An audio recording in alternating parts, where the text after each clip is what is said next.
Échanger et partager autour de son rôle de parent, tel est l'objectif rempli par l'association Mama Yaya. Créée en 2007, cette association nîmoise peut traiter des couches lavables, des écharpes à bébé, du sommeil ou de l'alimentation et plus sérieusement encore de la non-violence éducative. Dans les moments difficiles et conflictuels avec votre enfant, la fameuse fessée n'est pas préconisée.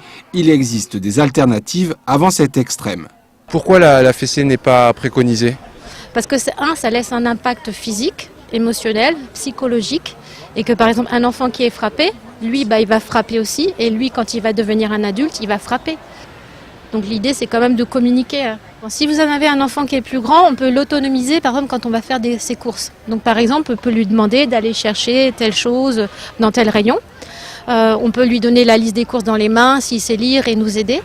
Et après aussi avec des enfants qui sont plus petits ou difficiles, on peut aussi parler en fait de soi et de dire par exemple là j'ai besoin que tu m'aides, je fais les courses, je sais que c'est pas agréable pour toi, mais là il va falloir que tu restes dans le caddie et que tu aides maman en étant calme. Présente lors de cette journée sur la non-violence éducative, Nadège Compère, orthophoniste et auteur des secrets de la réussite scolaire, est venue échanger sur cette problématique, cause de nombreuses souffrances chez l'enfant.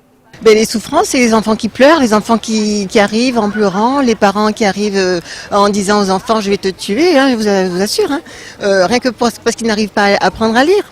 Ça, c'est des souffrances concrètes que je vois parfois dans mon cabinet. Moi, je trouve que c'est bien de relativiser, parce que les parents que je vois sont souvent très stressés aussi, et souvent les enfants aussi sont stressés parce qu'ils ramènent pas les bonnes notes, ils sont en retard, et il faut déjà relativiser, encourager l'enfant, lui ramener sur les choses positives qu'il a faites, se calmer, se détendre et ne pas mettre trop de pression. Selon elle, pour plus d'émancipation, il faut éviter toute surstimulation et acharnement sur l'enfant, une théorie développée dans son livre paru aux éditions Publibook.